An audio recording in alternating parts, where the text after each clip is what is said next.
Eu com cinema, né, sou consumidora, tô louca para assistir um filme de gente grande, assim. Mas aí desse outro lugar onde eu falo, é o lugar de quem está hoje meio que, né, eu sou gerente, só para as pessoas entenderem, hoje eu sou gerente de articulação da política educacional da Prefeitura de Belo Horizonte, e aí nesse lugar a gente também faz esse papel, que é o papel de fazer a articulação das várias temáticas da Secretaria e pensar as diretrizes da política pedagógica. E aí, nesse lugar, eu acho que a gente pode contribuir com algumas ideias, algumas coisas, para pensar a discussão do cinema e da educação. Eu acho que a primeira coisa que eu queria colocar é a discussão do gueto da arte, que a gente tem que discutir de forma muito real mesmo, porque, por exemplo, quando você tem hoje a discussão da Lei 10.639, que fala da questão racial, é também prioritariamente no campo das artes que as pessoas querem fazer essa discussão, e aí me preocupa muito quando você coloca tudo debaixo de um guarda-chuva só, e a chuva é forte e molha todo mundo, mas ninguém se alimenta, ninguém se nutre de nada. Eu acho que a gente tem que fazer essa discussão em algum momento, né? E aí não é só porque o professor de artes vai ser o único a ser beneficiado. Na verdade, ele vai deixar de ser beneficiado porque ele não vai poder aprofundar. Sabe aquela coisa?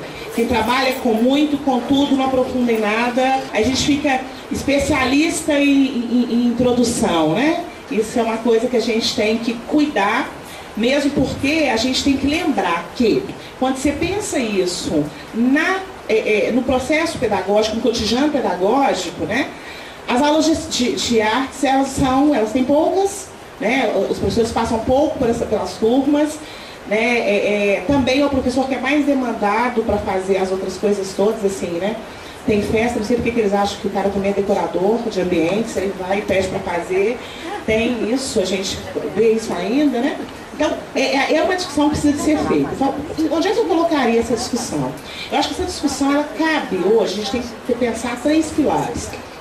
Uma na questão do conteúdo curricular que isso traz. A gente percebe que na perspectiva de fazer essa discussão, você acaba tendo que conformar essa discussão de forma tão compartimentada dentro do currículo, que tem hora que você pega assim e fala assim, tá, mas o que sobrou para além do evento?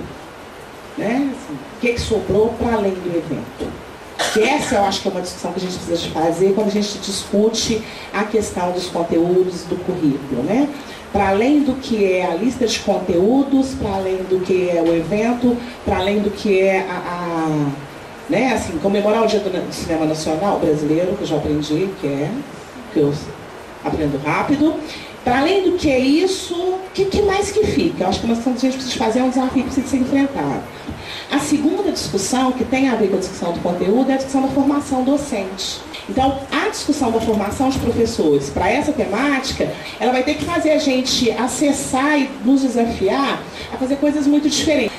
Tem essa coisa da formação que a gente vai precisar de ver formas, formatos, conteúdos, intenções, e fazer uma coisa que na política pública é muito difícil para a gente fazer, que é dar um espaço real para o prazer, pelo prazer, para a gratuidade do prazer. Não tá, por que vai? Porque é bom.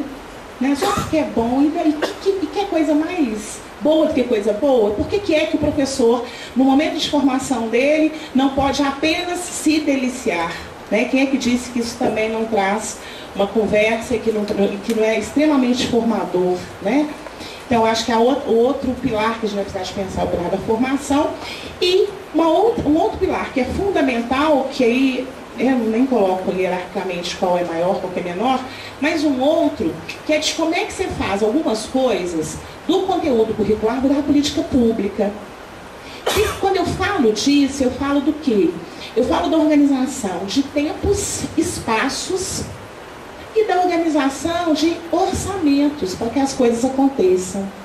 Né? Então, assim, por que essa conversa é uma conversa de fundamental importância? Né? Porque tanto a formação, ela carece, uma formação mais bacana, ela carece de instrumentos e procedimentos mais bacanas, e isso custa, né? Quanto o material que você vai disponibilizar para o aluno merece ser uma coisa bacana também, e isso custa. E como a gente tem que olhar hoje para as práticas educacionais na rede municipal, para as práticas que a gente tem, que a gente pode utilizar para potencializar isso, né? Hoje eu não dou conta de discutir mais nada do que se refere a uma diretriz pedagógica e que vai inserir alguma coisa na educação, sem pensar nesses 3 pilares, dando um foco muito grande para o pilar do orçamento. Por quê? Porque, na verdade, ele é fundamental, no sentido de que ele é a mola propulsora, né? A gente tem hoje a maior, nós temos, né, verba vinculada. Essa verba, ela é uma verba que é para tudo na educação. O povo costuma brincar que, geralmente, nos municípios, eles acham que nós somos as primas ricas, né? Porque o orçamento é todo vinculado, assim, né? A gente tem orçamento vinculado. Só que ele é todo recortado.